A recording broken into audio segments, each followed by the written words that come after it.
आपकी worksheet number 30। तो पहले आप लोग इसे अच्छे से लेबल कर लेंगी, डी डाल देंगी, क्लास, सब्जेक्ट, अपना नाम, अपने टीचर का नाम आप लोग लिख लेंगी।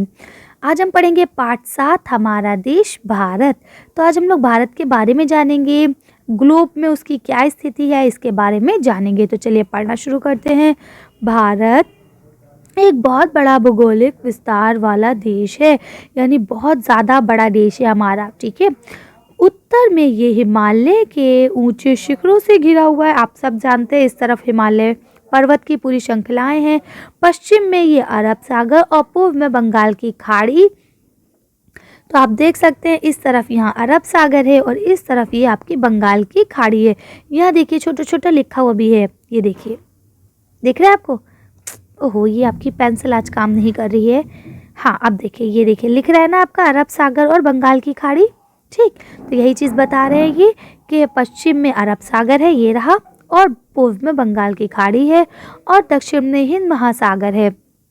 और जब हम नीचे की बात करें तो जो ये इसका नीचे का हिस्सा है ये जो हिंद महासागर है उससे होता हुआ जाता है। ठीक है, आगे क्या लिखता है? भारतीय प्रायद्वीपीय के तटों पर लहराते हैं। प्रायद्वीप स्थल का वो भाग होता है जो 3 ओर से जल से घिरा हुआ होता है। ठीक है, तो आप इस तरह से देख सकते हैं आसानी से। अब आपको पता चल गया हमारा भारत क्या है और कैसे है। तो ये आपका भारत का मैप, और ये रहा, क्योंकि देखिए ये ऊपर का जो ये हिस्सा है ना, ये चीन का हिस्सा है, ये पाकिस्तान और ऊपर अफगानिस्तान वाला हिस्सा आ गया। ठीक, ये आपका नेपाल, बांग्लादेश और ये श्रीलंका हो गया। ठीक, क्योंकि आपको पड़ोसी देश भी पता होने चाहिए। हमारे टोटल कितने पड़ोसी देश है? 8 है ना। अब याद रखेंगे पाकिस्तान, अफगानिस्तान, नेपाल, पाकिस्तान, अफगानिस्तान और चीन कितने हो गए? 3। नेपाल, भूटान और म्यांमार कितने हो गए? 6, और एक नीचे श्रीलंका। तो इस तरह से टोटल 7 हमारे पड़ोसी देश हैं और ये आपका भूटान 8 है ना। तो आप इन 8 को लिख लेंगे, याद कर लेंगे कि हमारे कितने पड़ोसी देश हैं। हमारे कुल 8 पड़ोसी देश हैं। पड़ोसी देश किसे कहा जाता है? पड़ोसी देश उसे कहा जाता है जिनकी सीमा हमारे देश की सीमा से मिलती हो। जैसे अब देखिए, ये पाकिस्तान की सीमा हमारे देश से मिल रही है ना, ऊपर की तरफ से अफगानिस्तान की सीमा भी मिलती है। ये देखिए, यहाँ से चाइना की सीमा मिल रही है, यहाँ से नेपाल की, यहाँ से भूटान की, ये आपकी बांग्लादेश की, और ये सब आपकी म्यांमार की है ना, और यहाँ से आपके श्रीलंका की।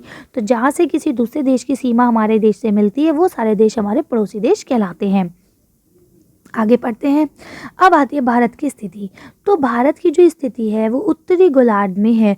आपको पता है ऐसे करके पृथ्वी है। ठीक है, पृथ्वी को हमने 2 बराबर भागों में बांटा है अपने दिमाग में। ठीक है, ऊपर वाले को हम कहते हैं उत्तरी गोलार्ध, नीचे वाले को कहते हैं दक्षिणी गोलार्ध। तो पृथ्वी इस हिस्से में आती है, उत्तरी गोलार्ध में। ठीक है, कर्क रेखा जो 23.5 डिग्री की है देश के लगभग मध्य भाग से होकर गुजरती है। देखिए, पहले हमने ये 0 डिग्री पे काटी, उसके बाद हमने यहाँ पे 1 23.5 डिग्री पे काटी और 1 23.5 डिग्री पे यहाँ काटी। ठीक, तो इस तरह से हमने पृथ्वी को 1 2 3 4 टोटल 4 बराबर भागों में बांटा है 3 रेखाओं की मदद से। ठीक, अब क्या है, यहाँ पे इस जगह पे आपका भारत है जो कि कर्क रेखा को, कौन सी रेखा? कर्क रेखा, इसको बराबर से काटती है। ठीक, और नीचे वाली जो रेखा है उसको हम क्या कहते हैं? मकर रेखा कहते हैं। ठीक है, तो अब कहते हैं कि भूमध्य रेखा से होकर गुजरता है। ठीक है, और इसको लगभग काटती है, कौन सी? कर्क रेखा। आगे लिखा है दक्षिण से उत्तर की ओर भारत की मुख्य भूमिका का विस्तार जो है, भूमिका यानी कितना विस्तार है? देखिए 8.8 डिग्री 4 से लेकर 37 डिग्री 6 उत्तर तक है, यहाँ आप देख सकते हैं। ठीक है ना, तो उसके बाद देखिए आगे क्या लिखा है, ये देखिए, ये यहाँ से देखिए ये 8 से शुरू हो रहा है और यहाँ देखिए कितना है? 34, लगभग 36 है ना, 36 से ऊपर 37 तक है ना। तो यही चीज़ ये इन्होंने बताया। उसके बाद अगर हम बात करें कि दक्षिण उसको उत्तर से पूर्व में क्या है, तो आप बता सकते हैं कि 82, अच्छा यहाँ पे पहले मानक रेखा के बारे में बताया गया है। देखिए क्या लिखा है, 82:30 पूर्व देशांतर के स्थानीय समय को भारत का मानक समय के रूप में लिया गया है। ठीक है, ये आपका टाइम है। कि आपने कभी सोचा कि सबका टाइम एक साथ क्यों चलता है?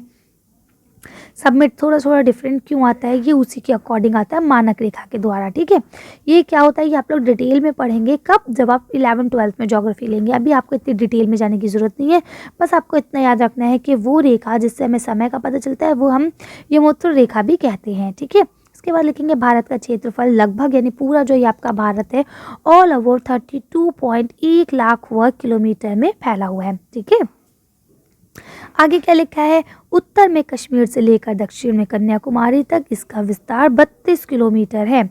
यानी यहाँ से अगर यहाँ तक आप आएंगे तो ये आपका 32 किलोमीटर हो जाएगा। आपने सॉन्ग सुना होगा ना, वो चेन्नई एक्सप्रेस का, उसमें गाती है ना, कश्मीर टू मैं कन्याकुमारी। क्यों? क्योंकि एक कोने पे कश्मीर है और दूसरे कोने पर कन्याकुमारी।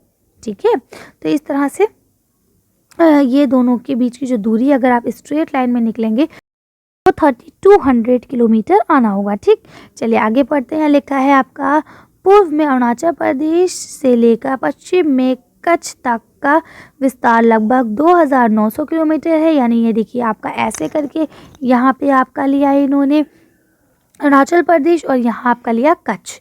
ठीक है, तो इसके बीच का जो विस्तार है वो 2933 है। इसे हम ऑल ओवर 2900 मान लेते हैं। ठीक है, तो इस तरह से ये आपके हो गए। अब आपके आते हैं प्रश्न उत्तर। तो पहला लिखा है, निम्नलिखित प्रश्नों के उत्तर दीजिए। पहला प्रश्न लिखा है, भारतीय भूभाग का क्षेत्रफल कितना है? तो चलिए इसका आंसर देखते हैं कितना है। तो देखिए यहाँ आपसे ऑल ओवर क्षेत्रफल पूछा गया, यानी पूरे का। तो आप लिखेंगे भारत का क्षेत्रफल 32.8 लाख वर्ग किलोमीटर है, लिख लेंगे। चलिए अगला क्वेश्चन पढ़ते हैं। अब यहाँ आपका नेक्स्ट क्वेश्चन लिखा है, उदाहरण के साथ बताइए कि प्रायद्वीपों को परिभाषित कीजिए। यानी उदाहरण के साथ आपको बताना है कि प्रायद्वीप क्या है। तो आपको पता है प्रायद्वीप उसे कहा जाता है जो तीन तरफ से पानी से घिरा हुआ हो, है ना। तो चलिए इसका देखते हैं क्या है। आप यहाँ इसका आंसर लिखेंगे कि प्रायद्वीप उस भाग को कहा जाता है जो तीन तरफ से जल से घिरा हुआ होता है। ठीक है, प्रायद्वीप का एक उदाहरण जो है वो क्या लिखा है, एब्रेडियन प्रायद्वीप। ठीक है, तो आप इसको कर सकते हैं आसानी से, कोई प्रॉब्लम नहीं है। वैसे अगर हम चाहें तो हम ये भी बोल सकते हैं हमारा भारत। क्यों? क्योंकि हमारा भारत भी तीन तरफ से जो है वो पानी से घिरा हुआ है, सिर्फ ऊपर की तरफ ही ज़मीन है। ठीक, चलिए अगला क्वेश्चन बढ़ते हैं। अब आपका यहाँ लास्ट क्वेश्चन लिखा है, भारत का मानक हिमोंतरण क्या है? तो चलिए इसका आंसर देखते हैं कि क्या है। यहाँ लिखेंगे कि इसका जो मानक है वो है 82 डिग्री 13। ठीक है, पूर्व देशांतर है जो इसका मानक समय है। ठीक है, तो आप इसको लिख सकते हैं आसानी से। चलिए तो आज की वर्कशीट को हम यही खत्म करते हैं। आज की वीडियो में बस इतना ही। अगर आपको हमारी वीडियो पसंद आई हो तो प्लीज़ इसे लाइक और शेयर करें। अगर अभी तक आपने हमारे चैनल को सब्सक्राइब नहीं किया तो प्लीज़ मेरे चैनल को सब्सक्राइब करें। Thank you for watching.